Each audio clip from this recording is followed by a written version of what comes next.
నమస్తే అండి. ఈ వీడియోలో మా శ్రీశైలం జర్నీ అనేది ఎలా జరిగింది, మధ్యలో ఏమేం ప్లేసెస్ చూసామో అనేది ఈ వీడియోలో ఎక్స్ప్లెయిన్ చేస్తాను. అలానే స్వామివారి దర్శనం ఎలా జరిగింది, అమ్మవారికి కుంకుమార్చన ఎలా జరిగింది, వివరాలు ఏంటి అనేది నేను మీకు ఈ వీడియోలో ఎక్స్ప్లెయిన్ చేస్తాను. మేము శ్రీశైలం వెళ్ళే దారిలో హైదరాబాద్ దాటిన తర్వాత ఒక 30 to 40 కిలోమీటర్స్ ఉన్నప్పుడు మైసిగండి అనే ఒక ప్లేస్లో అమ్మవారి టెంపుల్ చూసాము. రైట్ సైడ్ వస్తుంది. ఎప్పుడు శ్రీశైలం వెళ్తున్నా ఈ టెంపుల్ని చూస్తాము, కానీ ఎప్పుడూ అయితే దర్శనానికి వెళ్ళలేదు. ఈసారి కొంచెం ఫ్రీ టైం ఉంది కదా, ఒకసారి చూద్దాము అనేసి ఇలా టెంపుల్ దగ్గరికి వచ్చాము. టెంపుల్ ముందు అయితే చాలా ఖాళీ ప్లేస్ ఉందండి. కార్ పార్కింగ్కి కానీ మనకి ఎటువంటి ఇబ్బంది ఉండదు.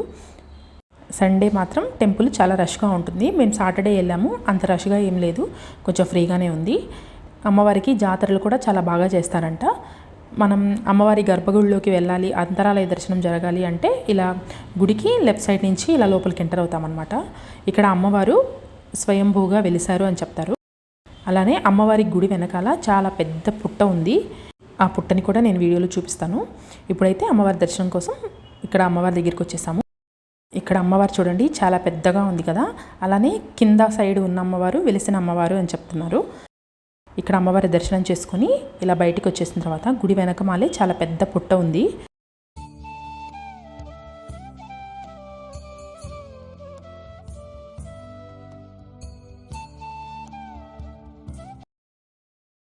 ఇలా పుట్టని కూడా చూసుకుంటూ ఫ్రంట్ సైడ్కి వచ్చి అమ్మవారిని ఒకసారి దర్శనం చేసుకొని కాసేపు అలా టెంపుల్లో కూర్చున్నాము. అమ్మవారికి ఎదురుగా ఉన్న పుట్ట దగ్గర చెట్టుకి కొబ్బరికాయ గాజులు ముడుపు కడుతూ ఉన్నారు. ఒకసారి గుడి లోపల ఎలా ఉంది అనేది కూడా చూపిస్తాను.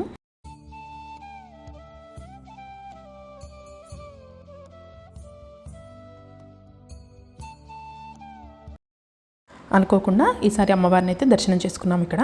ఇప్పుడు మళ్ళీ శ్రీశైలంకి స్టార్ట్ అయిపోయామన్నమాట. మనం శ్రీశైలంకి వెళ్తున్న దారిలోనే మనకి దిండి ప్రాజెక్ట్ ఉంటుంది రైట్ సైడ్లో. మేము ఇక్కడ ఆగలేదు. మామూలుగా అయితే చాలామంది ఇలా కార్లు సైడ్ పార్క్ చేసుకొని స్టెప్స్ ఉన్నాయన్నమాట. ఇక్కడ పైకి ఎక్కి అందరు చూస్తూ ఉన్నారు.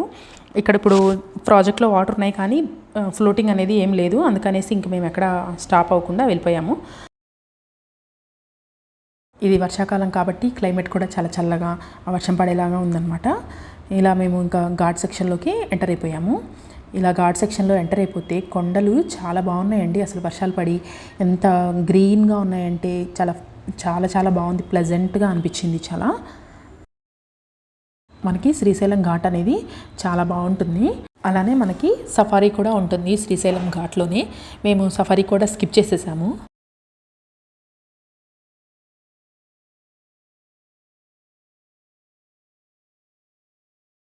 ఇలా ఘాట్ సెక్షన్లో వెళ్తుంటే అసలు ఎంత బాగుందో అంటే చాలా బాగా అనిపించింది.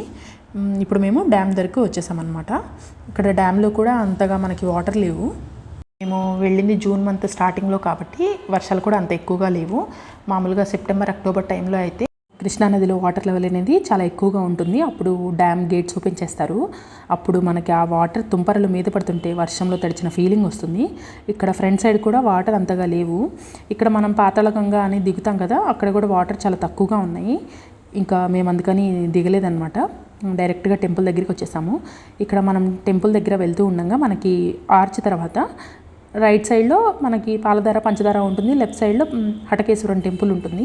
ఈసారి హటకేశ్వరం టెంపుల్ చూద్దాము అనేసి ఇలా లెఫ్ట్ సైడ్లో ఒక 500 మీటర్స్ వరకు వచ్చేసామన్నమాట. ఇక్కడ టెంపుల్ కూడా చాలా ప్రశాంతంగా, చాలా చిన్న టెంపుల్, బాగుంటుంది చూడడానికి. హటకేశ్వరం టెంపుల్లో స్పెషల్ ఏంటంటే స్వామి గోల్డెన్ కలర్లో ఉంటారు. అలానే ఒక కుండ పెంకులో వెలిసారనమాట. ఇది గుడి ముందు చెట్లు అనమాట. చాలా పెద్ద చెట్లు, 3 రకాల చెట్లు కలిసి ఉంటాయి. గుడి అయితే చాలా చిన్నగా ఉంటుంది. ఇక్కడ మేము దర్శనం చేసుకుని వచ్చి బయట కొంచెం సేపు కూర్చున్న తర్వాత ఇలా గుడి చుట్టూ ఒక రౌండ్ తిరిగేసి ఇంకా బయటకు వచ్చేసాము. టెంపుల్కి ఎదురుగానే ఇలా పెద్ద చెట్టు ఉంది. ఈ చెట్టుకి అందరూ ముడుపులు కడుతూ ఉన్నారు.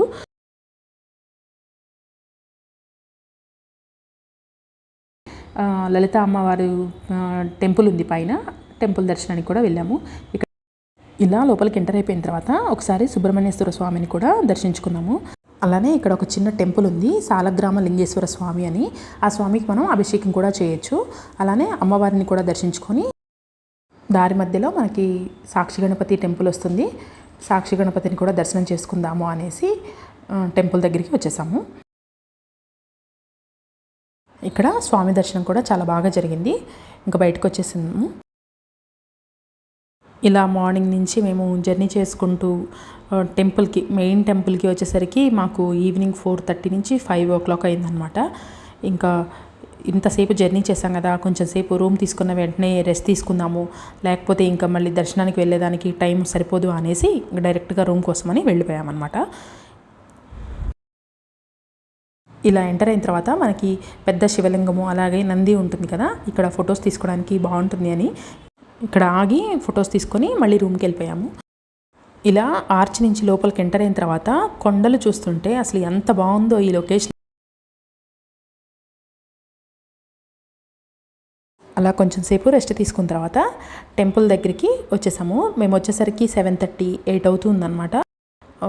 దర్శనానికి ఏమైనా ఎలా ఉంటుందేమో అనేసి టెంపుల్ దగ్గరికి వచ్చేసాము. మేము వచ్చేసరికి అన్ని కంపార్ట్మెంట్స్ అంతా ఖాళీ అయిపోయినాయి. టెంపుల్ క్లోజింగ్ టైం అనమాట అది. ఇంకా వెళ్ళడానికి లేదు అంటే ఓన్లీ విఐపి దర్శనం మాత్రమే జరుగుతుంది అన్నారు. అందుకని ఇంకా రిటర్న్ వచ్చేస్తూ ఉంటే టెంపుల్కి ఎదురుగా ఇలా షాపింగ్ కాంప్లెక్స్ ఉంది.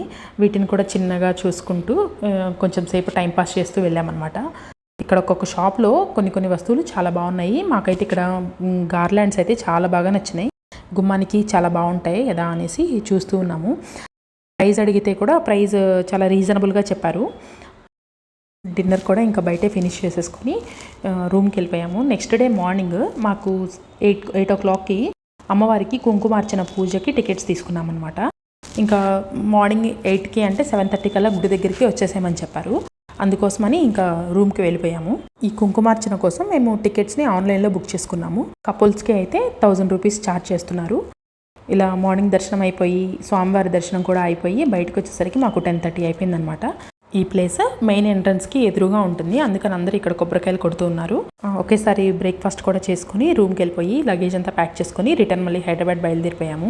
ముందు రోజు మేము ఘాట్ సెక్షన్లో ఎక్కడ వ్యూ పాయింట్స్ అనేది చూడలేదు. అందుకని ఇప్పుడు రిటర్న్ వెళ్ళేటప్పుడు మనకి ఇక్కడ వ్యూ పాయింట్ ఒకటి ఉంటుంది.